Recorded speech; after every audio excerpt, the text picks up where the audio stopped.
Espírito Santo de Deus, Tu és bem-vindo neste lugar.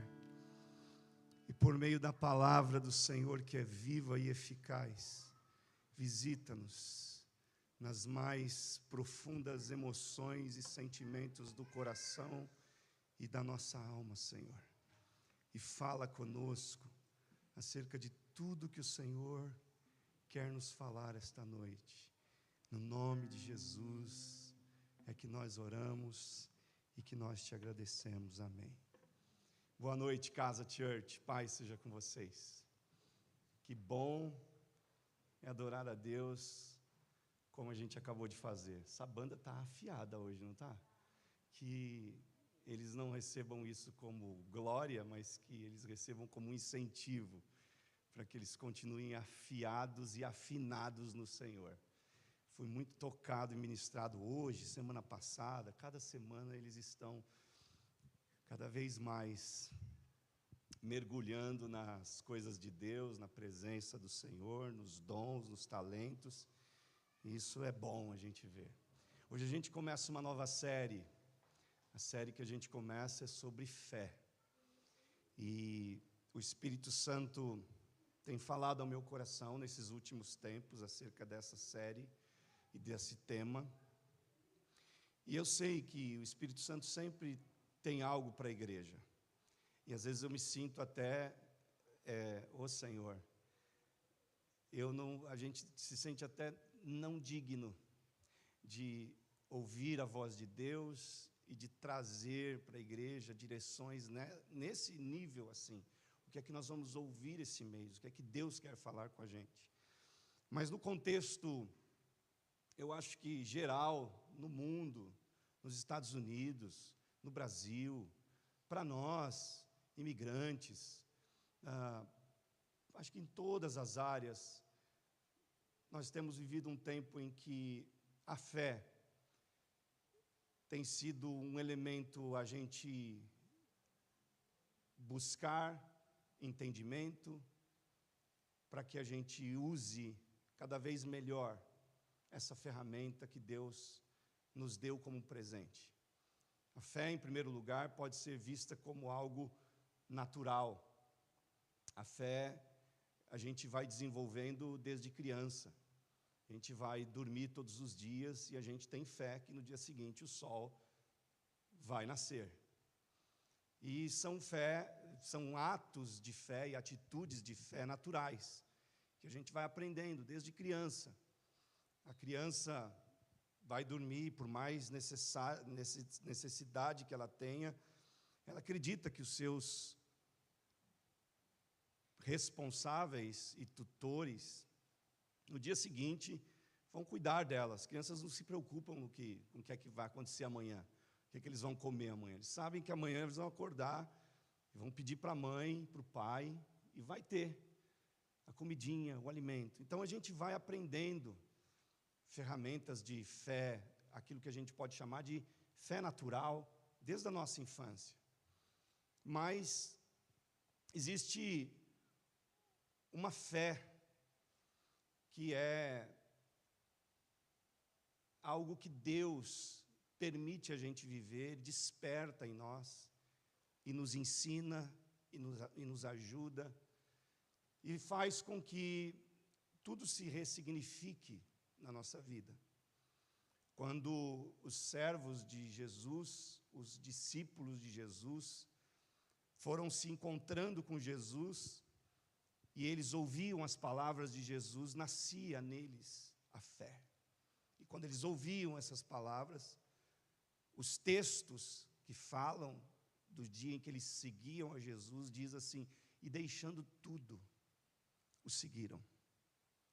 Então, assim a história da igreja, é assim que começa a história de uma fé no Cristo de Deus, no enviado de Deus. Mas se a gente vai na antiga aliança, no Antigo Testamento, a gente vê a fé também nascendo, não por aquilo que se vê. Eles viram, na nova aliança, eles veem uma pessoa que fala como ninguém, que tem uma unção, que tem uma graça como ninguém. Eles creem e seguem essa pessoa. Mas na antiga aliança, a fé nasce de uma voz. E uma voz que o texto não diz se foi audível ou se foi a voz que você ouve sempre. Deus falando contigo. E que você nem sabe às vezes, será que é Deus? Aí alguns chamam de intuição, outros chamam de uma energia. E cada um vai dando os nomes bíblicos e não bíblicos, místicos, para a fé que habita dentro de todos nós. E a antiga aliança começa assim. Homens que caminharam com Deus, que conheceram a Deus, conheceram o caráter de Deus, como o primeiro homem da terra, como Adão, que conhece, tem relacionamento com Deus. Depois de Adão, outras pessoas ouviram, viram Deus. Mas a fé começa de uma certa forma mais clara na Bíblia por meio de um homem chamado Abrão. É Abrão, em Gênesis 12, que ouve Deus chamá-lo e dizer: sai da tua terra, do meio da tua parentela e vai para uma terra que eu te mostrarei. E eu vou fazer de você uma grande nação. E essa promessa, esse chamado em primeiro lugar, um chamado à mudança, ao abandono da zona de conforto, porque Abrão vivia na Mesopotâmia, na época, na Mesopotâmia, e era um dos lugares mais incríveis do mundo para viver. Era a Flórida do mundo, era a Dubai do mundo, era um lugar incrível, que estava localizado entre os rios Tigres e o Eufrates, lugares de muita prosperidade, de muita riqueza. Abrão, inclusive, era um homem já rico de posses. Ele tinha saído de Ur dos Caldeus com seu pai, chamado Terá, e quando o seu pai já tinha sido chamado por Deus para ir para essa terra, mas o seu pai, por alguma razão, parou na Mesopotâmia e lá ficou, e não continuou aquele projeto de fé. Quando o pai de Terá morre, ou quando o pai de Abrão morre, o Terá, e aí Deus fala com Abrão e diz: sai. E ele sai. Deus não falou onde, Deus não deu os detalhes, Deus não deu um mapa, Deus não mostrou um website com fotos do lugar. Deus só disse: sai. E esse homem teve que sair, ou obedeceu essa voz e saiu, a troco da fé que nasceu dentro dele. E é por isso que Abrão, ou Abraão, porque mais à frente Deus vai acrescentar uma letra no seu nome, um A, e aí vai se chamar Abraão. É por isso que Abraão é conhecido na Bíblia como pai dos que têm fé, porque começa nele essa história incrível, magnífica, essa história de fé. E Deus disse: em ti, Abraão, serão benditas todas as nações. E tudo começa por esse homem. Tinha 75 anos de idade. Sua esposa Sara não podia ter filhos, ela era estéril. E Deus chama um homem de 75 anos de idade, que na época, homens de 20 e poucos anos já tinham seus filhos. Casavam e já ia tendo filho.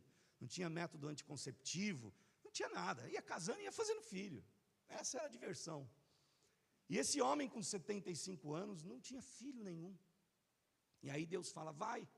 E ele vai. E acontece que o primeiro lugar que a Bíblia diz que ele vai, tinha fome. Ou seja, ele sai de um lugar de prosperidade, um lugar bom, atraente, agradável, vai para um lugar que tem fome. Não parece um paradoxo, um contrassenso isso? Espera aí, Deus me chamou para viver pela fé e agora as coisas estão piorando, ao invés de estar melhorando. As coisas estão mais apertadas do que folgadas. É isso que acontece na vida de Abrão.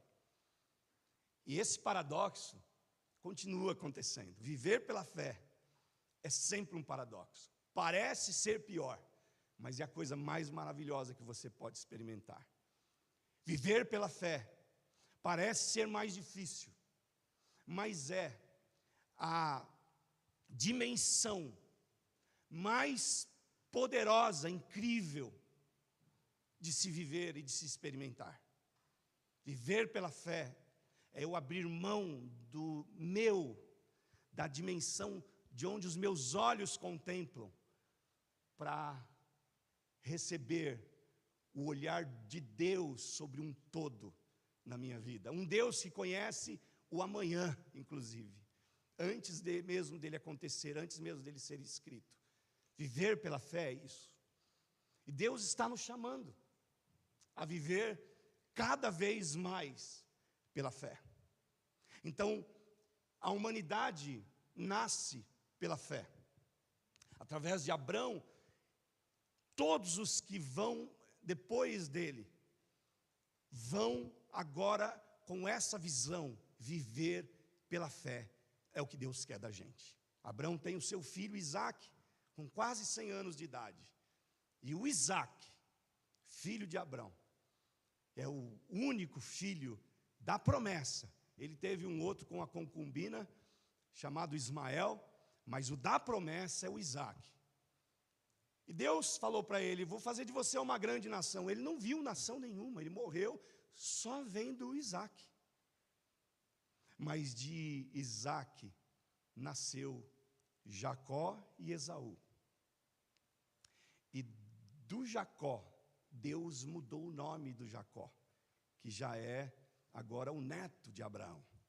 E o Jacó vai se chamar Israel. Deus falou: você não vai se chamar mais Jacó, você vai se chamar Israel. Deus é especialista em mudar nomes. Quando Deus muda nomes, Deus está falando e anunciando que Ele é transformador de identidades. Porque Jacó significava usurpador. E ele usurpava tudo e todos, inclusive a si mesmo. O Jacó era um verdadeiro nocego. Mas no dia em que ele tem um encontro com Deus, Deus fala assim: você vai deixar de se chamar usurpador, e agora o seu nome vai ser Israel. Israel significa Deus prevalece. Até aquele dia, o que prevalecia eram as vontades de Jacó, eram os desejos de Jacó, as ambições de Jacó, os propósitos de Jacó, os meios que Jacó conhecia para se dar bem na vida. Depois daquele dia, tudo o que prevaleceu na vida dele foi Deus.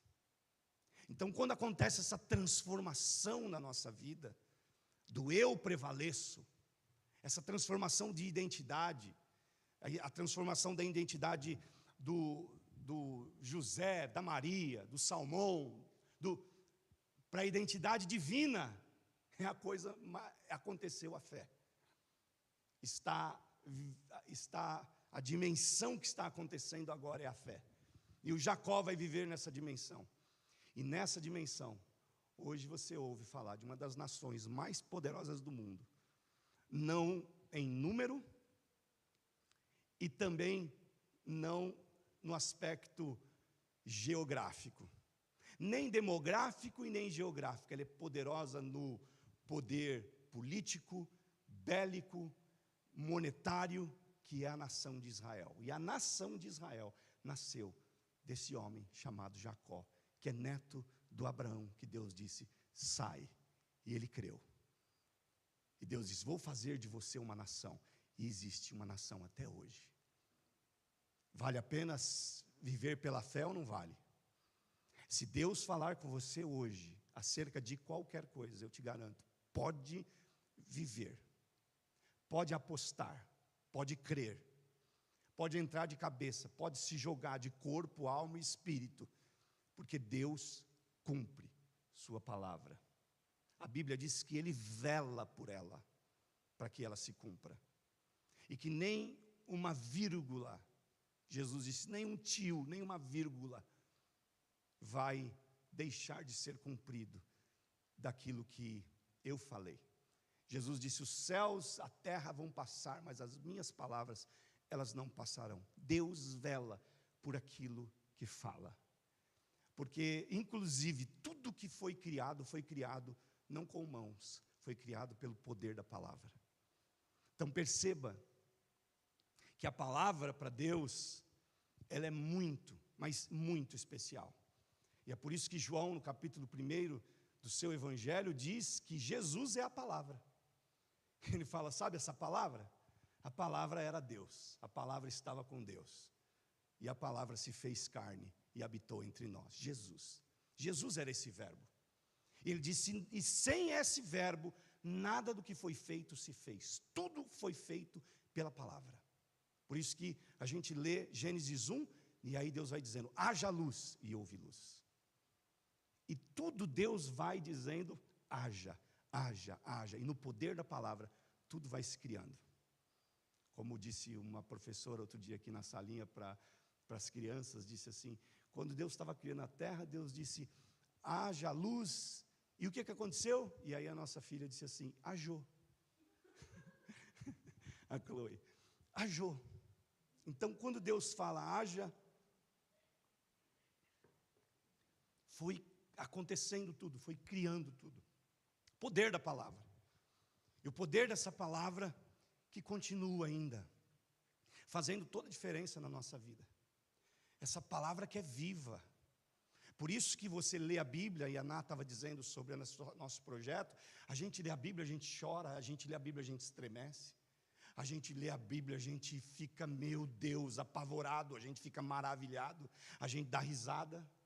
A gente lê a Bíblia, a gente tá mexendo com o próprio Deus.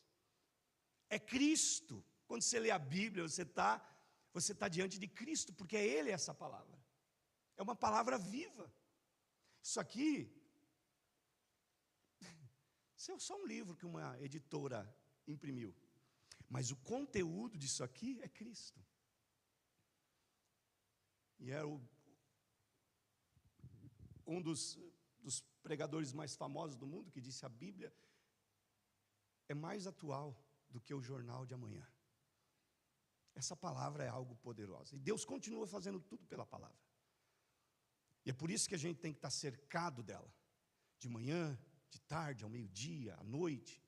Sempre que a gente tiver oportunidade, a gente tem que estar ouvindo a palavra. Porque pela palavra as coisas acontecem. Pela palavra. O Martim Lutero, 1517, está subindo as escadarias de uma igreja chamada em Wittenberg. E de joelhos, pagando promessa, e ele ouve uma voz. E a voz é, o meu justo viverá pela fé. E ele disse, espera aí, eu não estou vivendo pela fé, eu estou vivendo pelas obras. Eu estou subindo essa escadaria de joelho para Deus me aceitar, para eu ficar bem com Deus. Está errado. E ele vai na Bíblia e encontra esse texto de Romanos. O meu justo viverá pela fé. E tudo muda. E ele começa, inclusive, escreve as institutas contra doutrinas hereges que estavam sendo pregadas pela igreja naquele momento. E é expulso da igreja, é excomungado, sofre aquela excomunhão, ameaçado de morte. Mas a sua convicção pela palavra de Deus, a sua fé, era tão grande, que disseram para ele, Martim Lutero, o Papa anunciou que vai cortar a sua cabeça se você não voltar atrás com as suas declarações. Ele disse, ainda que eu tivesse 1000 cabeças, preferia que todas fossem cortadas, a eu ter que voltar atrás com verdades absolutas que estão contidas nas Escrituras.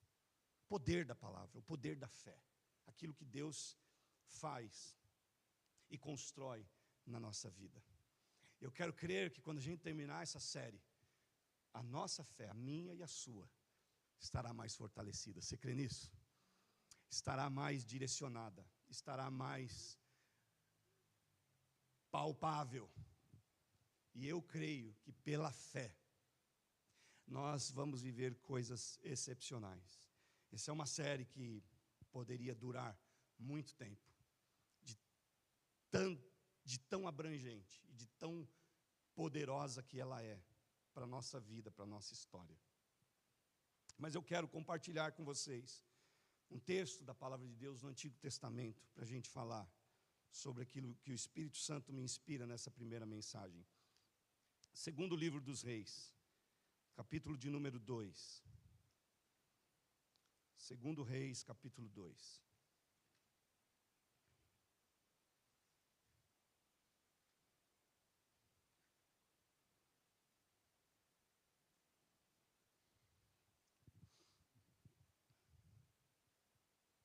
Nós vamos ler do verso 1 até o verso 22.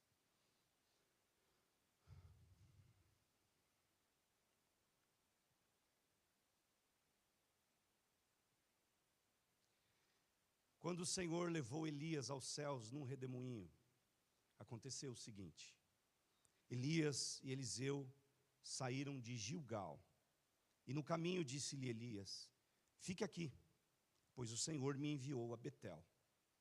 Eliseu, porém, disse: juro pelo nome do Senhor e por tua vida, que não te deixarei ir só. Então foram a Betel. Em Betel, os discípulos dos profetas foram falar com Eliseu e perguntaram: você sabe que hoje o Senhor vai levar para os céus o seu mestre, separando-o de você? Respondeu Eliseu: sim, eu sei, mas não falem nisso. Então Elias lhe disse: fique aqui, Eliseu, pois o Senhor me enviou a Jericó. Ele respondeu: juro pelo nome do Senhor e por tua vida, que não te deixarei ir só. Desceram então a Jericó. Em Jericó, os discípulos dos profetas foram falar com Eliseu e lhe perguntaram: você sabe que hoje o Senhor vai levar para os céus o seu mestre, separando-o de você? Respondeu Eliseu: sim, eu sei, mas não falem nisso. Em seguida, Elias lhe disse: fique aqui, pois o Senhor me enviou ao Jordão. Ele respondeu: juro pelo nome do Senhor e por tua vida, que não te deixarei ir só. Então partiram juntos. 50 discípulos dos profetas os acompanharam e ficaram olhando à distância, quando Elias e Eliseu pararam à margem do Jordão. Então Elias tirou o manto, enrolou-o e com ele bateu nas águas, e as águas se dividiram, e os dois atravessaram em chão seco. Depois de atravessar, Elias disse a Eliseu: o que posso fazer em seu favor, antes que eu seja levado para longe de você? Respondeu Eliseu: faze de mim o principal herdeiro de teu espírito profético. Disse Elias: seu pedido é difícil, mas se você me vir quando eu for separado de você, terá o que pediu. Do contrário, não será atendido. De repente, enquanto caminhavam e conversavam, apareceu um carro de fogo, puxado por cavalos de fogo, que os separou. E Elias foi levado para os céus num redemoinho. Quando viu isso, Eliseu gritou: meu pai, tu eras como os carros de guerra e os cavaleiros de Israel. E quando já não podia mais vê-lo, Eliseu pegou as próprias vestes e as rasgou ao meio. Depois, pegou o manto de Elias que tinha caído e voltou para a margem do Jordão. Então bateu nas águas do rio com um manto e perguntou: onde está agora o Senhor, o Deus de Elias? Tendo batido nas águas, elas se dividiram e ele atravessou. Quando os discípulos dos profetas, vindos de Jericó, viram isso, disseram: o espírito profético de Elias repousa sobre Eliseu. Então foram ao seu encontro, prostraram-se diante dele e disseram: olha, nós teus servos temos 50 homens fortes, deixa-os sair à procura do seu mestre. Talvez o Espírito do Senhor o tenha levado e deixado em algum monte ou em algum vale. Respondeu Eliseu: não mandem ninguém. Mas eles insistiram, até que constrangido consentiu: podem mandar os homens. E mandaram 50 homens, que procuraram Elias por 3 dias, mas não o encontraram. Quando voltaram a Eliseu, que tinha ficado em Jericó, ele lhes falou: não disse a vocês que não fossem?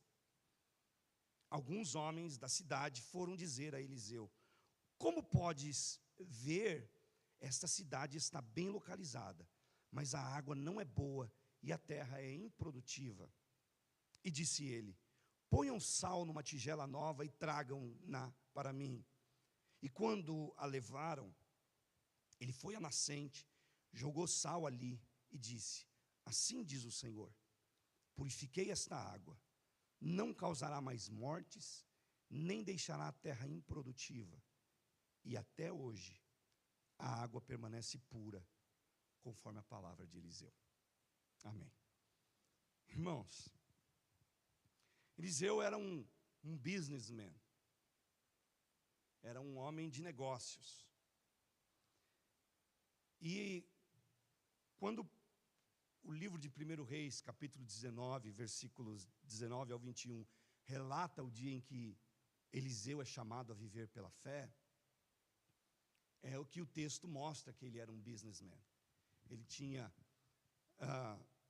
algumas juntas de bois e estava arando a terra com essas juntas de bois, com os carros que ele tinha. E o texto diz que Elias se encontra com ele, o avista. Elias tinha saído daquela manifestação divina lá no Monte Horebe, e Deus tinha alimentado Elias, repreendido Elias, dito para Elias: o que você está fazendo aqui? Você vai ungir um sucessor no teu lugar e ainda vai ungir 3 reis. Então Elias sai, se encontra com Eliseu, joga a capa sobre Eliseu, e ele deixa os bois e corre atrás de Elias, e faz um pedido. Ele diz: deixa eu dar um beijo nos meus pais, de despedida, no meu pai e na minha mãe. E Eliseu permite. Então ele volta, pega a parelha de bois que ele tinha, aquela junta de bois, mata, queima os carros que ele tinha, que eram de madeira, e com a lenha que ele queima, ele assa a carne e dá para o povo. Fez uma festa. Ele fez uma festa de despedida e inaugural de uma fase nova. Ele estava deixando agora de arar a terra, e estava deixando o agro para ir para o mundo da fé. Então, o Elias chama Eliseu nesse ato. E esse Eliseu, que era esse businessman, agora vai atrás do Elias. E ele vive algumas experiências com Elias. E as experiências que ele vive com Elias faz com que nasça uma fé no coração dele. Ele quer ser como seu mestre. Ele quer viver as coisas que o seu mestre viveu. O texto que a gente leu é o Elias que sabe que vai ser arrebatado, porque Elias não sofre a morte. E nós temos apenas 2 homens na Bíblia, pelo menos conhecidos, que não sofreram a morte. O Elias é um deles. Ele vai ser arrebatado. E ele, sabendo que seria tomado por Deus, os profetas que seguiam já tinham sido de alguma forma comunicados pelo Espírito de Deus. O próprio Elias já também tinha deixado isso claro, porque ele fala para Eliseu sem nenhum constrangimento de que ele seria levado. Então, se ele vai embora ser arrebatado por Deus, o Eliseu pensa: eu quero ficar, se ele vai, eu quero ficar com a unção que existe na vida dele. Alguns textos mais tradicionais da Bíblia falam porção dobrada do Espírito que está na tua vida, na minha vida. Mas isso era essa herança espiritual, era esse espírito profético que Elias tinha. Eliseu queria isso. E isso era nada mais nada menos do que um estágio novo de fé, um estágio diferenciado de se viver. Viver aquilo que esse homem que tem tanto respeito dos profetas, de toda a nação de Israel, dos sacerdotes, tem. Eliseu quer isso para si. Eliseu queria viver exatamente isso. Então, o Eliseu, o que ele faz? Para que ele viva isso, em primeiro lugar, ele é escolhido. A fé nasce não por uma iniciativa nossa. A fé nasce por uma iniciativa divina. A gente tem fé porque Deus nos dotou da capacidade de crer. E mais cedo ou mais tarde, Deus vai despertar a fé na gente. Mais cedo ou mais tarde, a palavra de Deus, ela nos toma e ela desperta na gente estágios que faz a gente avançar, dar passos que a gente nunca viu antes, que a gente nunca experimentou antes. Isso é fé. Eu conheci um pastor, escritor, no Brasil, muito conhecido no mundo da Assembleia de Deus. Era um mestre aquele homem, e ele dizia acerca da fé, ele dizia assim: fé é assim, quando a gente começa, Deus começa também. Então no entendimento dele, ele está dizendo, a fé é algo que Deus colocou na gente, e que ela vai crescer ou não, de acordo com o que o próprio Deus fala conosco, e a gente tem ousadia para avançar no que Deus fala conosco. E é isso que acontece com Eliseu. Porque quando Elias chama ele faz o quê? Ele queima os carros e assa a carne. E segue o Elias. E aqui o que acontece literalmente com Eliseu, não necessariamente precisa acontecer literalmente com a gente. Viver pela fé não é amanhã ou depois você ir lá no seu business, fechar o teu business e falar assim, de agora em diante eu sou um profeta de Deus, vou viver como um nômade e vou sair pregando pela cidade. Não necessariamente. A propósito, Deus faz isso muito pouco e ocasionalmente. Mas o que Eliseu fez na antiga aliança era um símbolo do que acontece conosco. Quando Eliseu queima os carros, que puxa o arado, que carrega as coisas e mata os bois, ele está dizendo para nós dessa geração o seguinte: no estágio que Deus quer levar você para viver na fé, não cabem os meios desse mundo. Os meios que conduzem o sistema, que conduzem a vida, que conduzem o comportamento, não vão servir para o novo estágio de fé que Deus quer te levar. Se você quiser experimentar o estágio de fé que Deus quer te levar, se prepare para queimar carros, para matar bois e substituí-los por aquilo que vai vir de Deus. Não servem, os bois dessa vida não servem para Deus, para a vida de fé que Deus está nos chamando. Os carros dessa vida não servem para a vida que Deus está nos chamando a viver. E é por isso que Eliseu queima-os. E é por isso que esse exemplo está na palavra, porque isso serve para a gente hoje, atual. Você quer viver pela fé? Veja se você não está querendo viver pela fé com os carros da tua própria vida, do teu próprio entendimento, do próprio modelo de vida, ou pelo curso do que esse mundo carrega, o sistema. Perceba isso. Se for,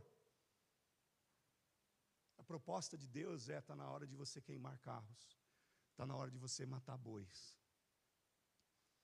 porque Deus tem meios próprios para você viver na presença dEle e cumprir aquilo que está proposto para você viver. E Eliseu fez isso. E quando Eliseu faz isso, a vida dele toma dimensões e proporções novas. Tudo começa a mudar. Agora mudam os desejos. O desejo de Eliseu agora não é mais ser o agropecuarista top do mundo. O desejo de Eliseu é receber a unção profética que estava na vida de um profeta, que se vestia com pele de camelo, que se vestia de forma simples, que vivia de forma simples, mas que era cheio da instrução de Deus, que era cheio do poder de Deus, que era cheio da graça de Deus, que por onde passava as coisas mudavam, as pessoas mudavam, a nação mudava. Os reis eram beneficiados por causa da vida e da história desse homem. Eu não sei se você consegue crer nisso, mas eu consigo entender que por causa da unção e da graça que Deus coloca na nossa vida, por onde a gente passa, as coisas mudam. Por onde a gente passa, as pessoas se transformam, os ambientes são mudados, são alterados. Pela graça que a gente recebe de Deus, porque essa é a graça que o Elias recebe, e agora é essa graça que o Eliseu está perseguindo. Ele está dizendo, eu quero isso aí. No agro eu já vi algo, já vi grandeza, já vi dinheiro, já vi poder, mas igual o poder que tem na vida desse Elias eu nunca vi, eu quero é isso. O Eliseu não está mais encantado com o agro, o Eliseu não está mais encantado com as coisas da vida, o Eliseu está encantado com as coisas de Deus que havia na vida do Elias.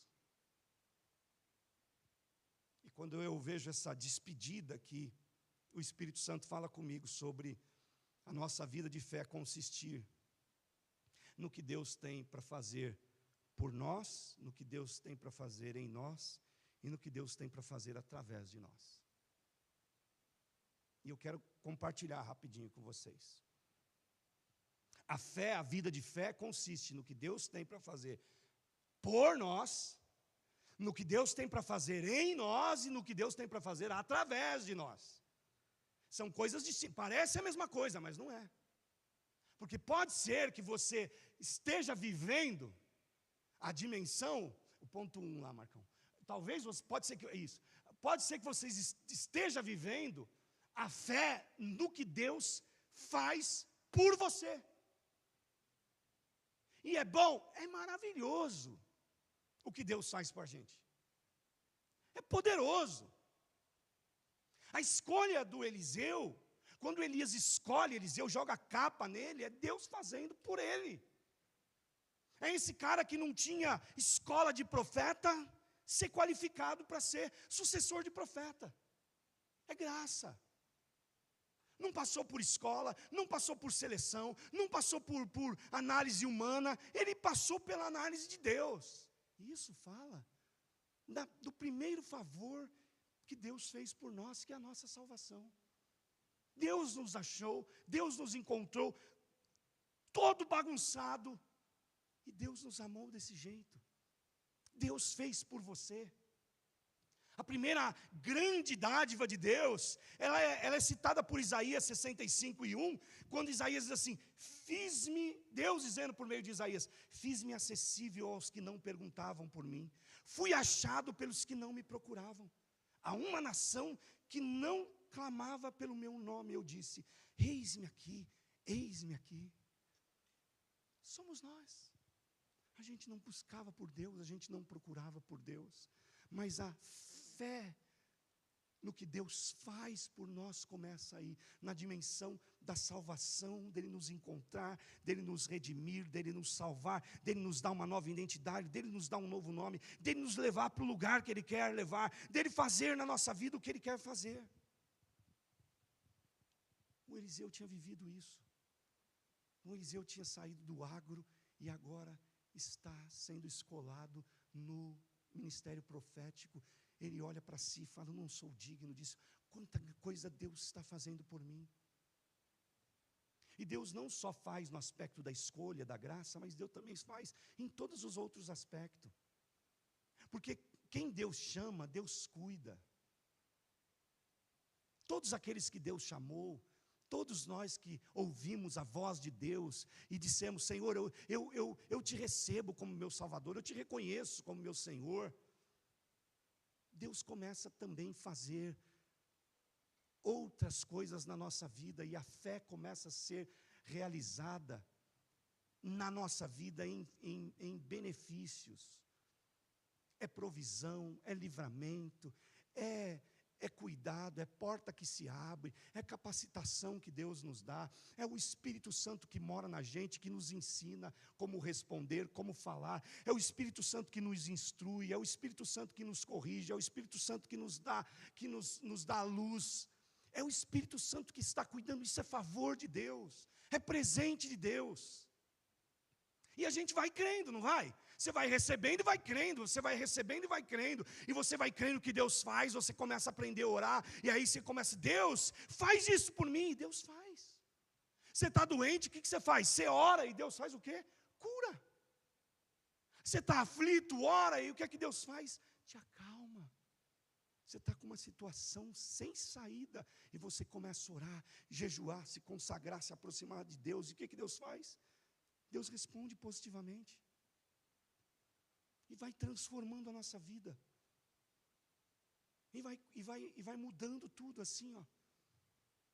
Quando Jesus se encontra com os discípulos, os caras estavam quebrados, tinham trabalhado a noite toda, não tinham pescado nada. Jesus chega de manhã, fala para eles, vai um pouco mais fundo aí, lança as redes. Eles lançaram e não deram conta de puxar as redes, não coube no barco, eles tiveram que fazer sinal para outros barcos virem e ajudá-los a carregar o tanto de peixe que eles tinham pescado. Sabe o que é isso?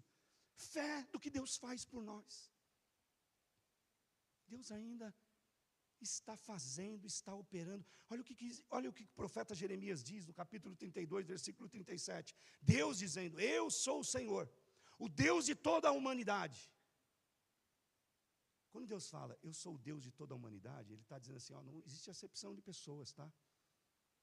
Eu não estou fazendo acepção aqui do que nasceu na casa dos certinhos e do que nasceu na casa da baderna. Eu estou dizendo assim, eu sou o Deus de toda a humanidade, pense em todo mundo. E aí Deus diz assim, há alguma coisa difícil demais para mim? Deus faz uma pergunta para a gente. Se você crê, se você tiver capacidade para crer, Deus continua realizando. A tua fé pode mover o braço de Deus, porque Deus sim se move por meio da fé que nós temos. Jesus chega do monte da transfiguração, desce do monte, encontra os discípulos apavorados, um pai apavorado, porque um demônio existia, estava dentro da vida do filho e nada podia expulsar, os discípulos não puderam expulsar. O pai chega para Jesus e diz, Senhor, tem misericórdia de mim, o meu filho, ele tem um espírito, quando o espírito entra nele, ele se lança no fogo, ele se lança na água, esse menino já é todo marcado, esse menino já está todo bagunçado, a mente dele toda traumática. Jesus olha para os discípulos e fala o quê? Homens de pequena fé. Homens de pequena fé. Por que vocês não creram? Por que às vezes a gente vive, mas não consegue crer que Ele é Deus, que chama para si a responsabilidade, diz assim, não existe nada difícil para mim. Quando Israel esteve no deserto da Palestina por 40 anos, o povo de Israel disse assim, poderia Deus preparar-nos uma mesa no deserto? Deus preparou. Deus alimentou eles com carne, Deus alimentou eles todos os dias, não faltou comida, não faltou água. Deus é Deus que prepara a mesa no deserto. Deus é Deus que faz milagres, Deus é Deus que faz o impossível, Deus é Deus de resposta. Então, creia, tenha fé nesse Deus que faz muito mais abundantemente daquilo que pedimos ou pensamos, está escrito. Tenha fé para pedir, tenha fé para se mover, tenha fé de que esse Deus faz por nós, e a Bíblia diz, se Deus é por nós, quem será? Você está com medo de quê? Pensando naquele cantor brasileiro, você tem medo de quê? Você tem medo do quê? Deus faz. O Eliseu não fazia ideia do que esse Deus podia fazer. Eu não sei qual é a necessidade que você tem, eu não sei qual que é o medo, o pavor que te ronda, que te assombra. Eu quero dizer para você, descanse num Deus que pode todas as coisas. Não existe coisa difícil para Deus. Para Deus todas as coisas são possíveis.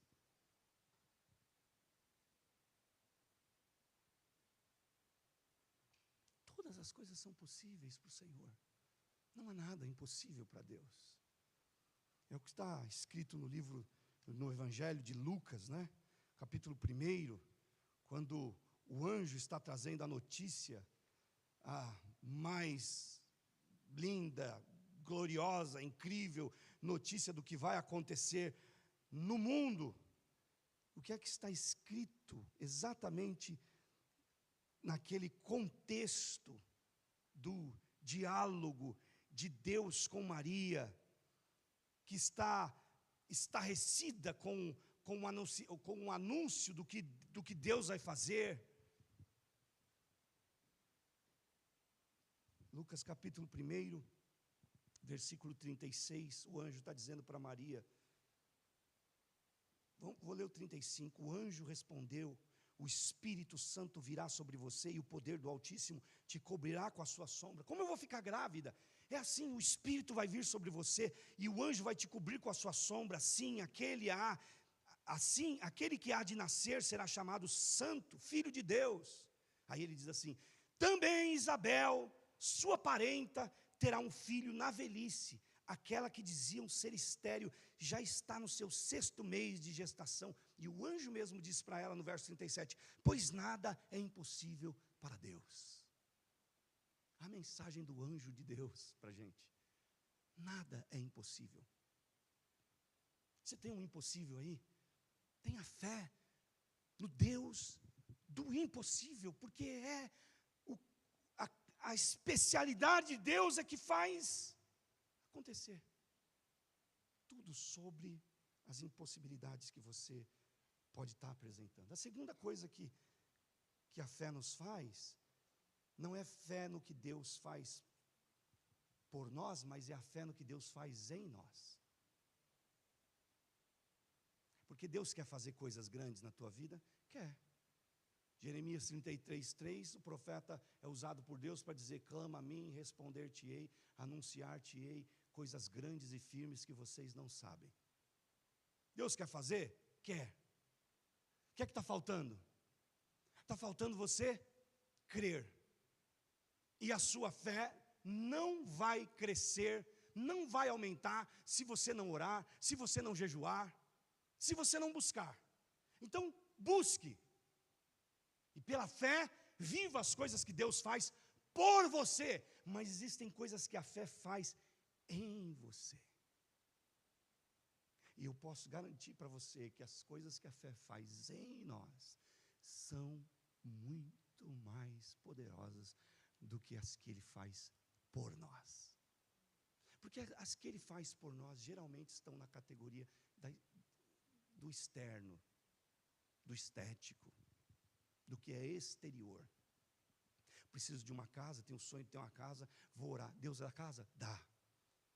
Estou com vontade de trocar meu carro, vou pedir para Deus, Deus dá carro. Quero melhorar o emprego, quero melhorar o inglês, quero documento, quero isso, quero casamento, quero o que for. Deus dá. Deus dá. Mas existe uma qualidade da fé na nossa vida, que é aquilo que Deus faz em nós. E sabe como eu vejo isso? Eu vejo quando Eliseu está sendo convidado por Elias. Elias faz sugestões de que Eliseu pare, dizendo assim: ó, Deus vai me tomar, não é bom você ver essa transição, não é bom você ver isso, fica aí, ô Eliseu. Ele diz: não fico. Primeiro lugar onde eles estão é Gilgal. E a proposta é: fica em Gilgal, porque Deus me mandou ir para Betel. Fica aí em Gilgal, Eliseu. Eliseu disse: não fico em Gilgal. Sabe o que quer dizer a palavra Gilgal? Quer dizer rolar. E eu poderia e tenho esse direito de fazer aqui uma comparação com esse rolar com o ato das coisas, do lugar onde as coisas acontecem. Porque Gilgal, o primeiro lugar que eles montam acampamento antes de entrar na terra prometida. Então é ali que as coisas começam a acontecer, é ali que eles fazem aliança com Deus, é ali que eles circuncidam todo o povo e entram, e as muralhas de Jericó, a partir de Gilgal que as coisas acontecem.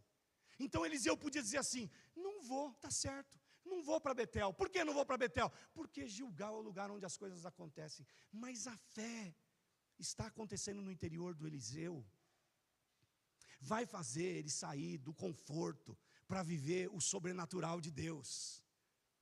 E é isso que a fé é maravilhosa. A fé faz a gente enxergar que nem sempre o lugar onde as coisas acontecem é onde Deus vai fazer as coisas acontecer. Às vezes Deus leva a gente para o lugar onde as coisas não acontecem para fazer as coisas acontecer.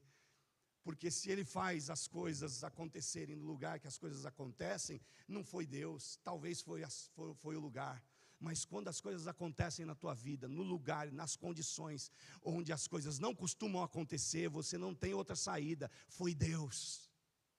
E é por isso que Deus demora com Abraão 25 anos para dar o filho, porque todo mundo ia dizer, Abraão saiu com 75, deu tempo, fez um tratamento, deve ter encontrado um médico aí bom demais, da Mesopotâmia, de algum lugar, do Egito. Abraão fez algum feitiço, aconteceu alguma coisa, não. Deus falou, você vai esperar 25 anos, Abraão, quando você estiver velho, sua mulher estiver velha, perdeu o costume das mulheres, a mulher já tinha passado como é que é o... menopausa, já tinha passado, já sabe, entendeu? E aí Deus disse assim, agora eu vou fazer, e vou mudar inclusive o teu nome, Abraão, porque Abraão significa pai da altura, você é o grande nessa terra, mas Abraão a glória vai ser agora de Deus. Abraão agora é pai de multidões. E quando olharem, quando chamam ele assim, pai da altura, beleza, é o que o Abraão conseguiu na vida, ele é grande, ele é poderoso, ele tem muita coisa, ele é o pai da altura, mas pai de multidões, possível isso, só Deus, é isso aí mesmo, é assim que Deus quer fazer com a gente na fé, na história da fé. Deus quer fazer coisas grandes a partir do nada na tua vida, para que fique provado de que é Ele quem fez, de que só Ele quem faz, de que é Ele que move, de que é Ele que acontece, de que é Ele quem está fazendo. E Eliseu está nessa. Eliseu está dizendo, eu me recuso a ficar onde as coisas acontecem, eu vou para a casa de Deus. Então, Gilgal é sair do comodismo. Betel é ir para o lugar do confronto, porque Betel é casa de Deus, e a casa de Deus é onde a nossa espiritualidade é exercitada. E é por isso que às vezes você tem tanta luta com a casa de Deus e tanta gente joga pedra na casa de Deus. As pessoas dizem, não vou para a igreja não, porque lá tem gente falsa, porque tem gente isso, tem gente aquilo. Mas é aqui que a sua espiritualidade, ela é realmente colocada em xeque. Ser crente em casa, quietinho no seu quarto, sem desafio nenhum, sem mostrar mansidão, sem mostrar amor, sem mostrar misericórdia, sem mostrar perdão, é fácil. Eu quero ver você se misturar com gente que você tem que mostrar misericórdia, mostrar perdão, mostrar tolerância, mostrar mansidão. É aí que a sua fé vai estar sendo testada, é aí que o teu cristianismo tem valor. Por isso desconfie. Se encontrar alguém que está dizendo que é cristão e está escondido, e está fugindo da igreja, desconfie desse cristianismo, porque é um cristianismo morno, é um cristianismo que não está vivendo o que Jesus estabeleceu para a gente viver. Cristianismo na veia é você achar o ferido, caído, mulambento, gente indigna, ruim, e cobrir de misericórdia, cobrir de amor, cobrir de perdão.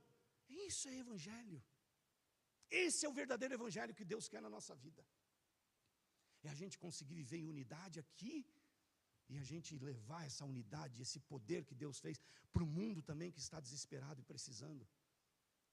E essa espiritualidade agora está sendo testada. O Elias está indo para Betel, e está dizendo assim, fica aí, não vem em Betel não. E ele está dizendo, eu vou para Betel. Como a nossa fé às vezes é testada, inclusive, para a gente não vir para Betel, né? Para a gente não estar na Betel, para a gente não estar na casa de Deus. Eu creio que você esteja entendendo o que Deus está falando com a gente hoje. Depois de Betel, ele vai para o Jordão. Então, se de Gilgal ele já teve que sair do comodismo, e para o Betel do confronto, no Jordão, o Jordão significa morte. Porque agora, a fé que Deus está trabalhando no Eliseu, agora não mais pelo Eliseu, mas no Eliseu, é uma fé que está levando ele à morte. O Jordão, passar pelo Jordão, é passar no rio da morte, é onde o velho dá lugar para o novo, é onde a pessoa abandona. Por isso que João batiza no Jordão, é o lugar que simboliza a morte. Quando os sacerdotes, no livro de Josué, capítulo 3, eles foram atravessar o Jordão para chegar em Jericó. Deus disse para eles, era tempo de cheia, o Jordão estava babando de água nas duas margens. E aí Deus disse assim: vocês vão fazer o seguinte, vocês vão passar pé enxuto, os sacerdotes vão colocar a arca no ombro e vão carregá-la, e quando eles pisarem no Jordão, as águas vão parar num grande montão, e vocês vão passar em pé enxuto. Aconteceu exatamente.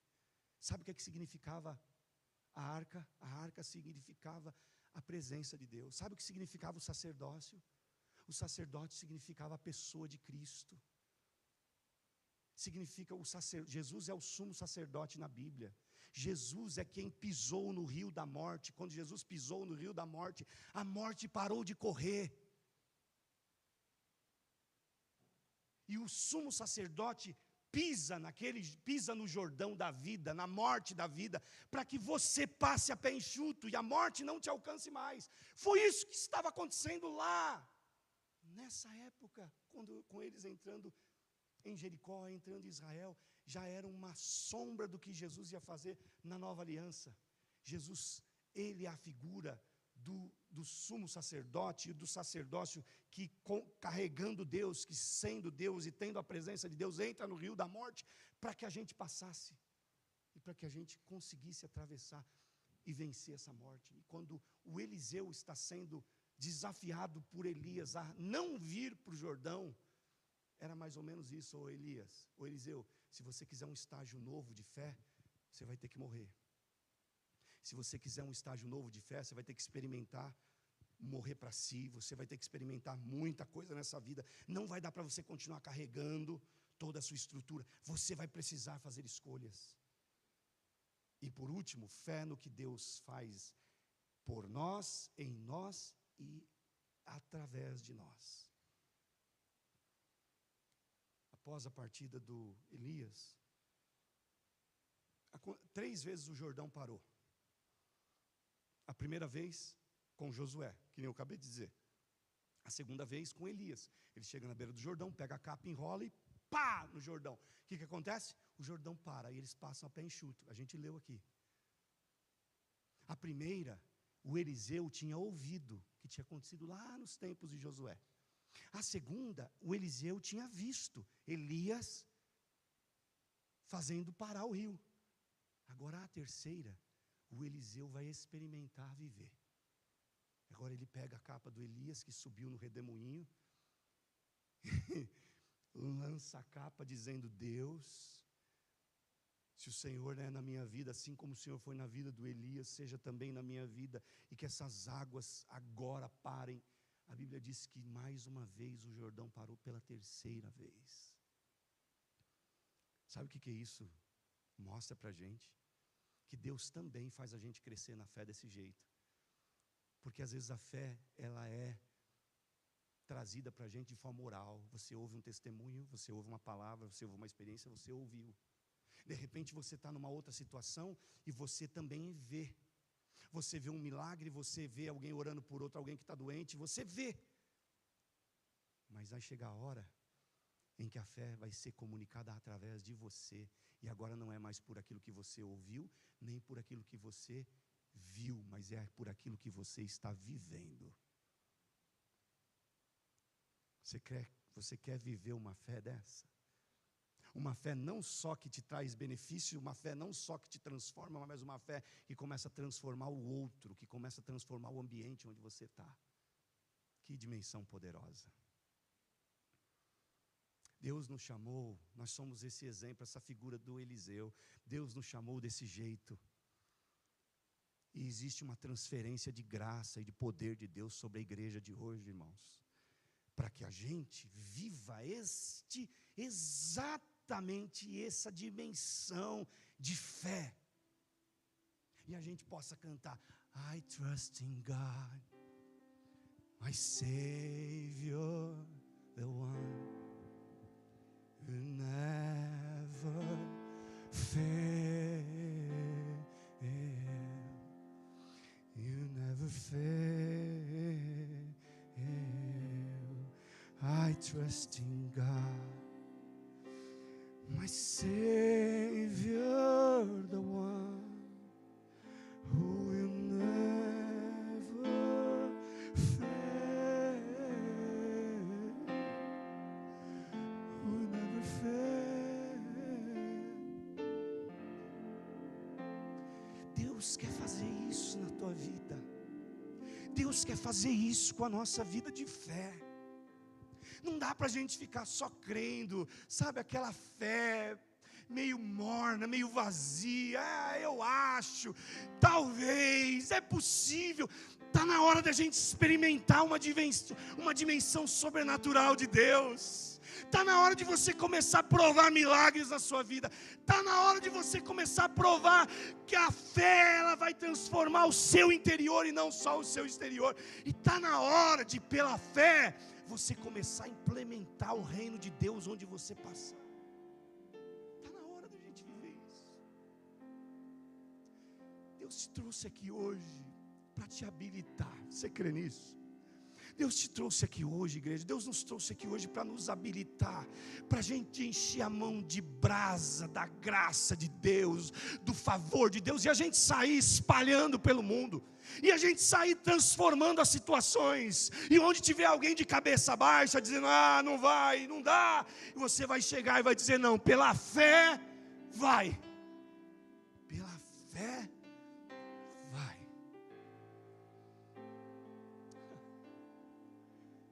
Você começar a ler Hebreus capítulo 11, e você vê que homens comuns foram levantados por Deus, apagaram o poder do fogo, fecharam boca de leões, lutaram contra impérios, contra reinos. Alguns foram cerrados ao meio, outros perseguidos, outros em necessidade, outros em tantas situações, mas pela fé, esses homens não deixaram de viver, de levar Deus para o mundo.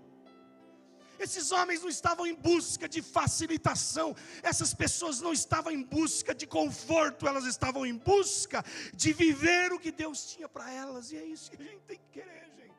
Esse tem que ser o seu desejo, esse tem que ser o meu goal, o meu objetivo. Está na hora da gente fazer uma aliança de verdade.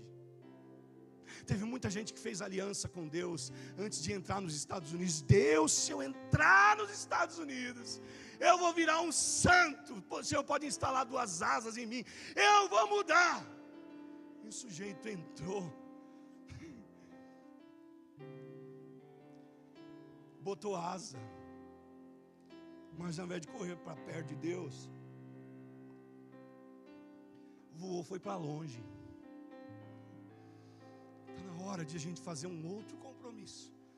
Deus está dando uma oportunidade para a gente de fazer uma outra aliança.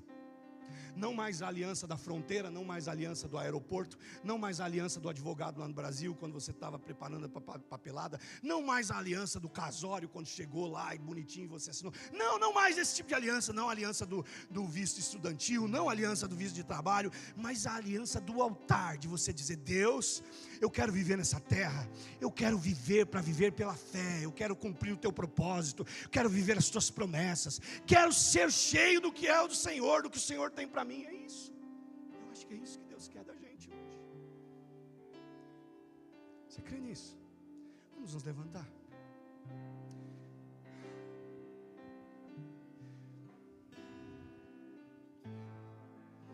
Eu queria pedir que você viesse aqui para frente para a gente orar junto. Deus está te habilitando. Existe graça do Espírito Santo aqui para revestir a tua fé, para revestir a tua vida. Deus te habilitando. E eu vou te convidar a sair do teu lugar e vem para frente do altar, fazer uma aliança com Deus, de uma dimensão de fé distinta da que você já viveu hoje. Uma dimensão de fé sobrenatural, uma dimensão de fé que vai além do conforto, das coisas dessa vida, mas que te leva além daquilo que você já descobriu, além daquilo que você já conheceu. Enquanto o louvor está cantando, eu vou te dar tempo para você vir aqui à frente, para a gente junto orar. Eu quero orar por você. Nós vamos ministrar sobre a tua vida hoje aqui. A graça de Deus que te capacita, a graça de Deus que te envolve, a graça de Deus que te toma, a graça de Deus que te cobre, a graça de Deus que te reveste, a graça de Deus que te transforma, a graça de Deus que vai te habilitar a viver aquilo que o Senhor tem para você.